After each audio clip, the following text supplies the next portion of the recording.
Okay, what's happening everyone? And as promised, I did say I'm gonna do a UFC fight picks, uh, kind of my UFC fight picks for the upcoming card for UFC 264, which is Conor McGregor versus Dustin Poirier trilogy. So I'm probably just gonna go over the main card. There's a few fights that I do like on the prelims, so I'm just gonna go over them really quickly, but mostly gonna do like an overview on my picks for the main card because there's only I say two or three fights I'm interested in the prelims. And they're not that big of fights, so there's no point really going into it too in depth. But let's go start off really quick. So the first fight on the prelims that I talk about will go. I do like this fight on the prelims: Ryan Hall versus Ilya Topuria, I think that's his name. And Ryan Hall is obviously 8-1. Ilya is 10-0. And we'll see. Let's go into the Ryan Hall. So Ryan Hall fought last. Last fight was July 13th, 2019. So he last fought basically gonna be 2 years nearly to the day. So gonna be like 3 days off to 2 years that he fought. He's currently on a 4 fight win streak. And obviously they're coming all by submissions, I think. So no, actually, his last fight was against Derek Elkins. He won a unanimous decision. That was at UFC on ESPN 13 in 2019. Then he had 3 fights cancelled on him, which is just unlucky. And then before that, he beat BJ Penn via heel hook, and then Gray Maynard via decision. So he has decisions and some submission wins. Obviously, anyone that knows Ryan Hall, he's a submission artist. He's people call him the wizard because of his leg lock game, how good his grappling is. But he is facing a very tough Ilya Topuria. I think that's how you pronounce his second name. I think he's Georgian and Spanish. He's 10-0. I did see a little bit of him, and his nickname is El Matador. I think it's one of the coolest nicknames. Obviously, last fight was December 2020, so last year. So what is that? That's about 8 months ago. So 9 months ago he fought last. He's on a 10 fight win streak. He's only 24 years of age. I think he's 5'7". So is Ryan Hall. I think Ryan Hall is any bigger than him. Yeah, 24 years of age. Let's see who his last fight was. So his last fight was against Damon Jackson, who was 18-3. He won that in round 1 via TKO, which is actually not a bad opponent to beat, considering that Iman has 18, that's 22 fights, and that was only his 9th fight. Okay, and then before that he beat Yusuf Zalal, who was 10-2 as well. Then before that he beat Steven Goncalves, I think that's how you pronounce his name, who was 6-1. So everyone that he really did beat, they're all on a winning streak. So like 18-3, then 10-2, 6-1, then 7-1, 8-1. So he fought a guy when he was 4-0 against an opponent who was 8-1. So that's how confident they were in his ability. So obviously we have Ilya Topuria versus Ryan Hall. And in my opinion, I'll be putting my money on Ilya. I think his striking is better than Ryan Hall's. Ryan Hall is more of a grappler. I don't think that Ryan Hall is going to be able to take him down, because I did see Ilya fight before. He's more of a kickboxing, like a K1 style, and Ryan Hall doesn't really have great takedowns. And I think what I do remember of watching him, he has great takedown defense. And I know Ryan Hall is probably going to go and try and pull guard or something like that. So we'll see what happens. But I'm going to go with Ilya for this one.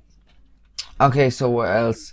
Got Carlos Condit versus Max Griffin as well. Another fight on the prelims that I'm looking forward to. So Max Griffin is 17-8 and Carlos Condit is 32-13. So we'll start off with Max Griffin. So 17-8, as already said. He's on a 2-fight win streak. His last fight was March this year. So what? That's about 3 months ago, about 3 months ago, yeah. So it was late March 20th. And let's see who he fought. He's on a 2-fight win streak. He's 35 years of age. He's 5'11", which is not too big for that division. I think that's 185 they're fighting at. No, welterweight, I think, is it? Confirmed. Yeah, I think he's fighting at welterweight against Carlos Condit. So he's on 2-fight win streak. His last win was against Keenan Song. He won that via TKO in round 1. Then before that he fought a guy called Ramiz Brahimaj. He won that in round 3 via elbows. So it says Iman got an ear injury, so I presume it was put down like a TKO or something happened anyways. And then obviously he's 17-8 and he's gonna be fighting Carlos Condit 32-13. Everyone knows Carlos Condit. If you're a fan of MMA, you know who Carlos Condit is. So Carlos Condit as well on a 2-fight win streak. His last fight was in January. So this is actually a very evenly matched fight considering he's on a 2-fight win streak. So is Max Griffin. He's on a 2-fight win streak.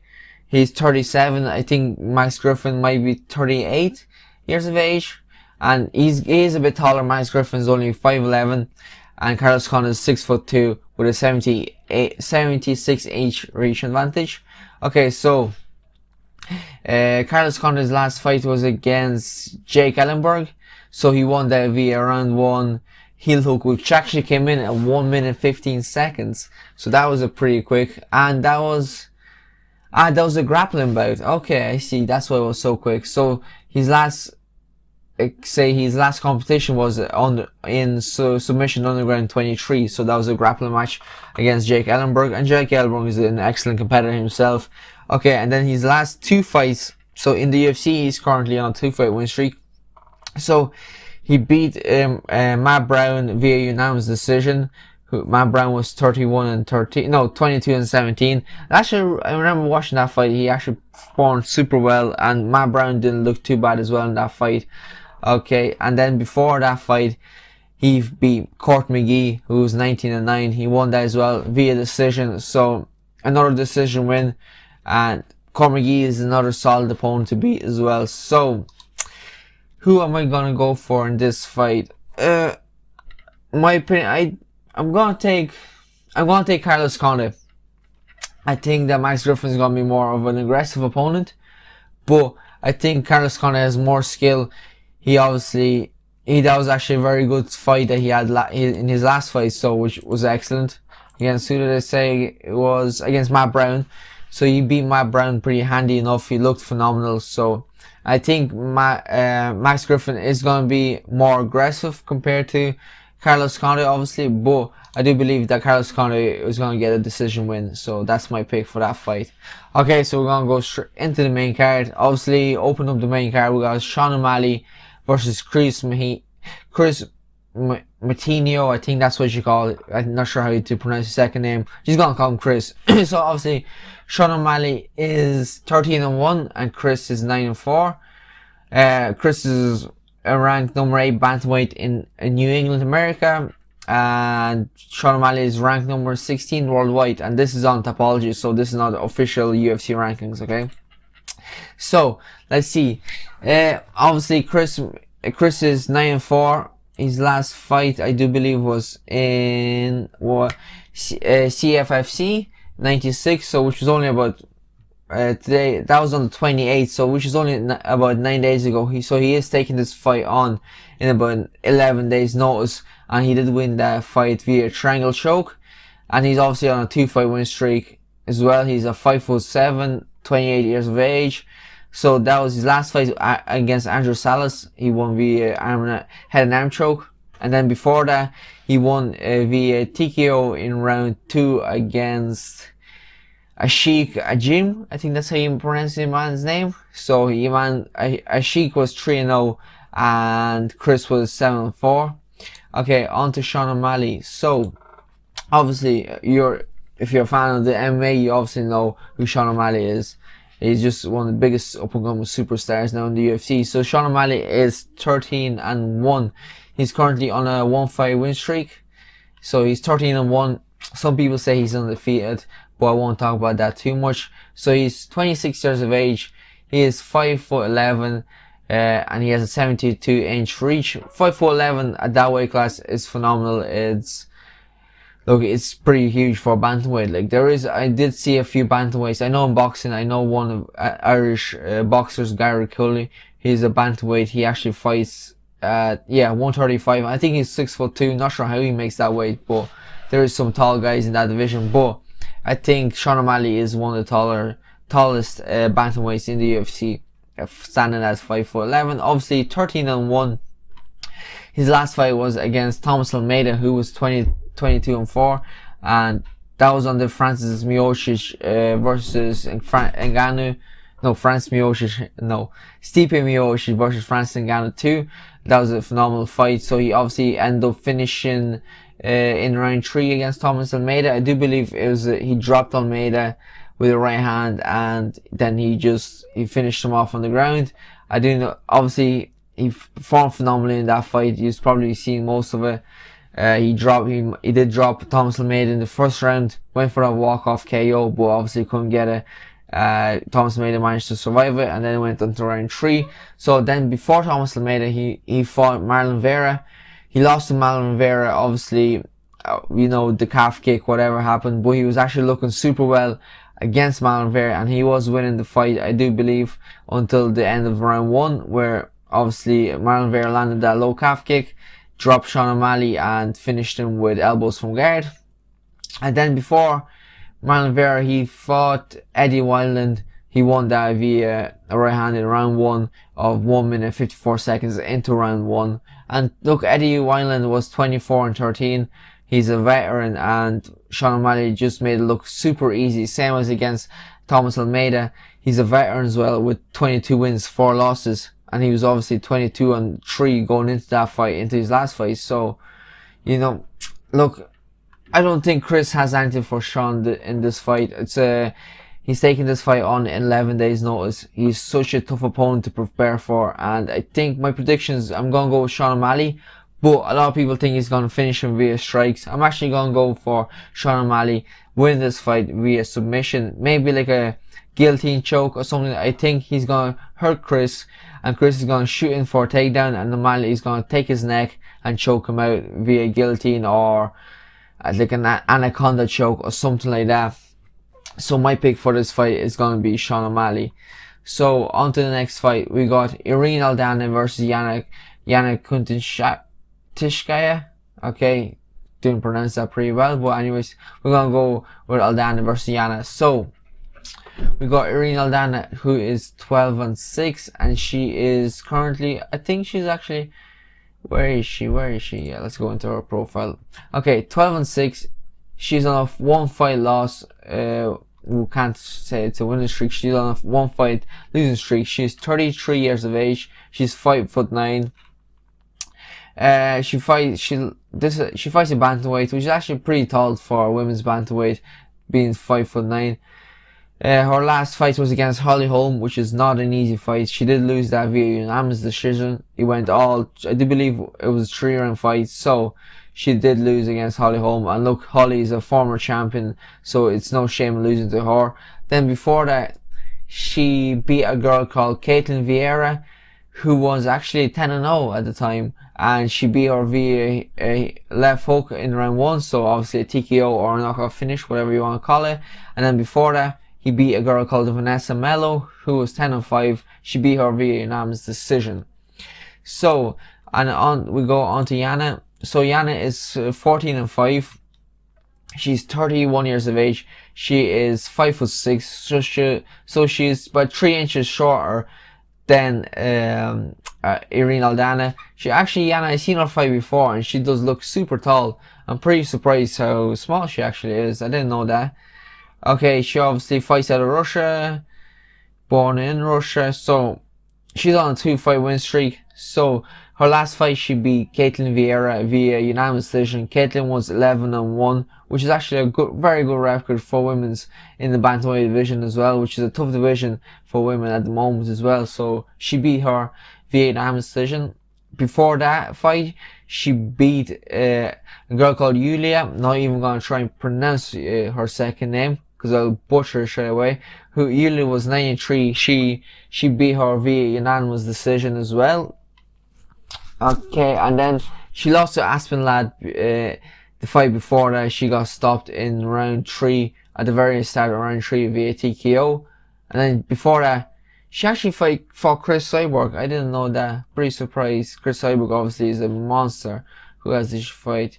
Yeah, she lost to Chris Cyborg. That was her second last loss compared to Aspen Ladd. Okay, so who am I gonna go for? I'm actually not sure. Like Yana's. I want to see. Did she go the decision with Chris Cyborg? Just want to check. No, she lost via around 1 ground and pound. Okay, so she got taken down.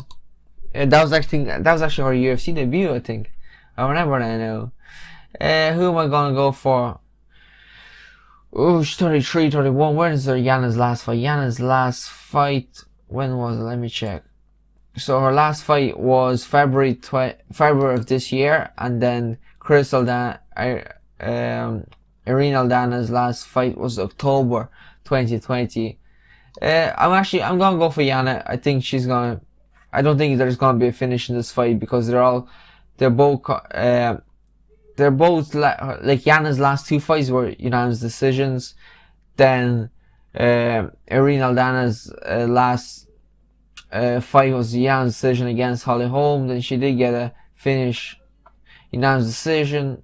Yeah, I'm gonna go for Yana via decision. Probably gonna go all 3 rounds. Obviously, maybe a split, maybe unanimous. Not sure. I think Yana's just gonna be more skilled. She's a bit younger, which is gonna play a big factor, I think, in that fight. And she's a little bit smaller, so I don't think Irene's gonna be able to get underneath her to get her takedowns. I think she's more of a jiu-jitsu fighter, so I'm gonna go for Yana for that one. Okay, on to the next fight. So we got Greg Hardy versus Tai Tuivasa. So Tai Tuivasa is 12-3, Greg Hardy is 7-3. So we're gonna look into Tai Tuivasa first. Okay, so obviously Tai Tuivasa's nickname Bam Bam, one of the coolest nicknames in the UFC. I would have said his nickname is Shoey, as he loves to do the Shoey. Okay, so he is 12-3, and he's on a 2-fight win streak. Last fought March 20th of this year, so only about 4 months ago. He's 28 years of age, stands at 6'2", and got a 75-inch reach, which is actually pretty good for a 6'2" opponent. He was and born out of Australia, Sydney. Okay, let's see his last fight. Okay, so his last fight was win via ground and pound in round 1 against Harry Hunsuker. Okay, so my camera cut off really quick. So his last fight was against Harry Hunsuker. He did win that fight via ground and pound in round 1. Then before that, he beat Stefan Struve as well via punches in round 1. So his last 2 wins were 2 first round finishes over Stefan Struve and Harry Hunsuker. Okay, let's see. Let's go into Greg Hardy. So Greg Hardy is 7'3". He stands at 6'5". He's got an 80-inch reach advantage. I'm not sure what he weighs in at usually. So his last weigh-in was at 266 pounds. So he just made the heavyweight limit. And I do believe he had to cut weight to make that limit. Okay. So his last fight was against Marcin Tybura. So he lost in round 2, ground and pound. TKO, that was actually round 2, 4 minutes 31 seconds into round 2. Okay, so then before that, he beat Maurice Green via, he says round power jab to ground and pound, so obviously TKO in round 2.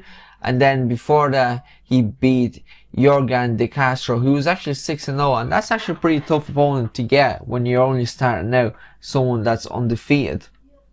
Okay, and he won that via unanimous decision.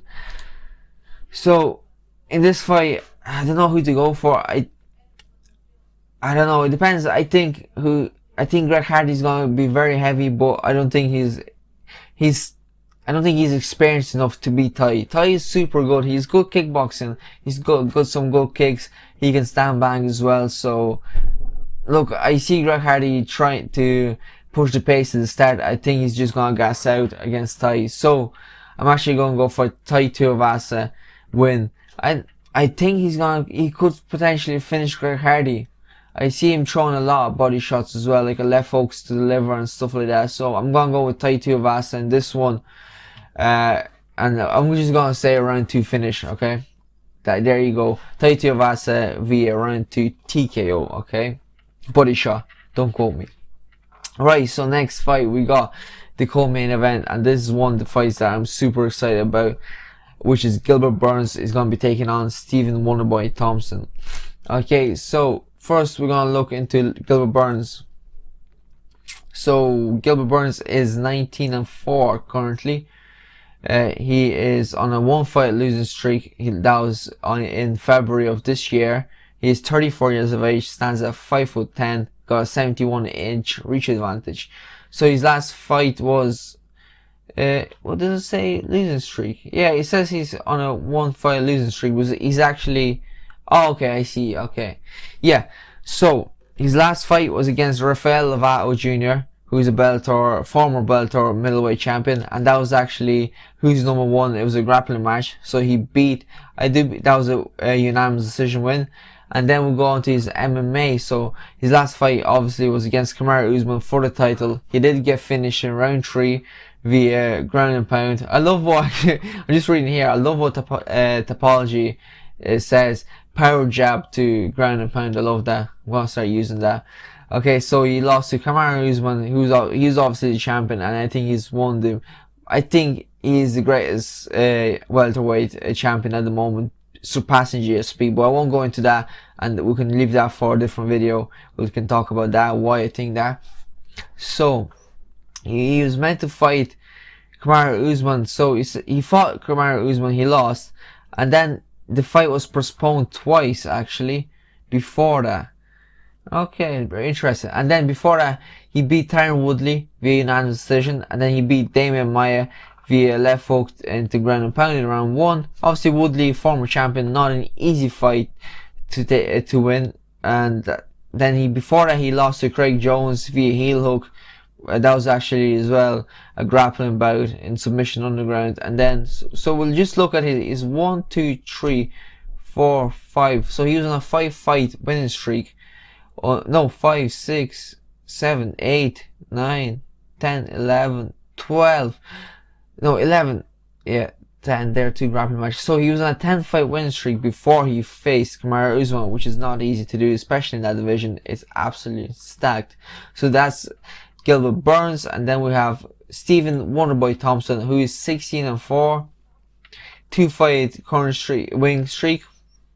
He is 38 years of age, so he's nearly touching 40. Jeez, he's 6 foot tall, so he's 2 inches taller than Gilbert Burns. His last fight was December 19th to 2020. Okay, he trains out of, where does he train? His head coach Ray Thompson, his father, South Carolina. Okay, so let's go. His last fight was against Jeff Neal, who was 13-2. He beat him via unanimous decision. I do remember that fight, and it was actually it was a handy enough win for Thompson. He did look great.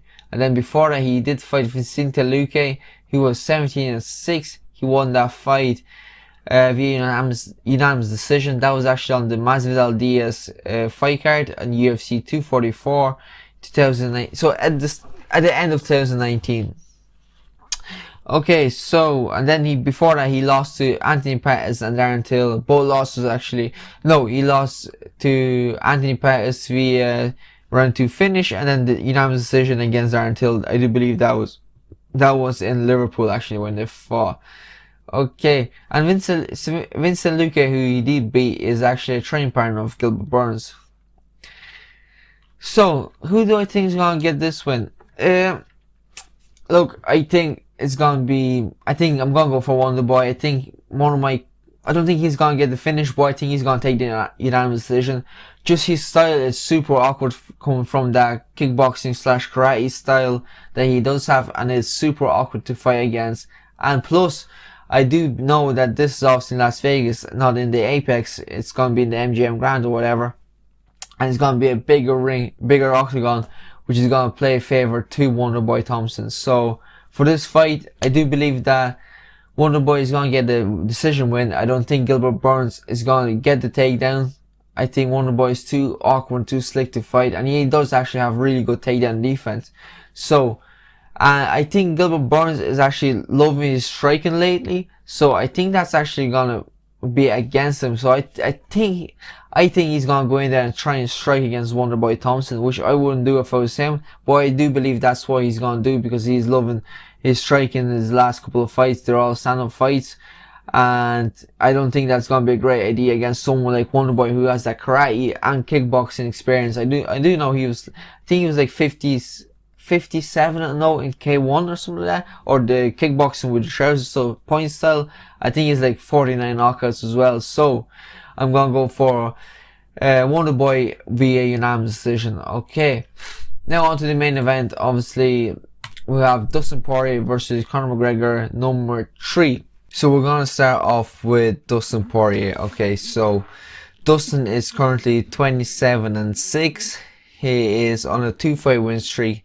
He's 5'9" with a 73-inch reach advantage. Okay, so obviously his last fight was the second fight versus Conor McGregor, which he did win via round 2 via TKO.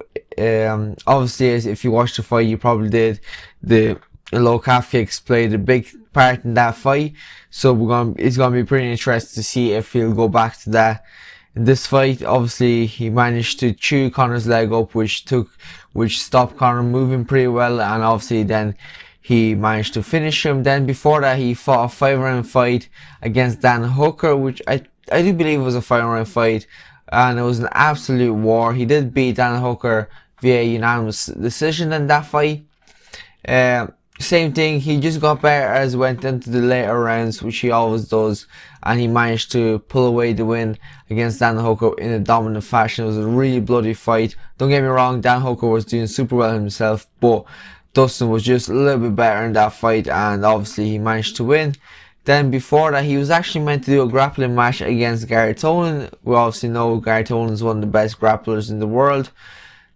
So his last MMA loss was against Khabib Nurmagomedov, which was the fight before Dan Hooker. He lost that fight in round 3 via rear naked choke.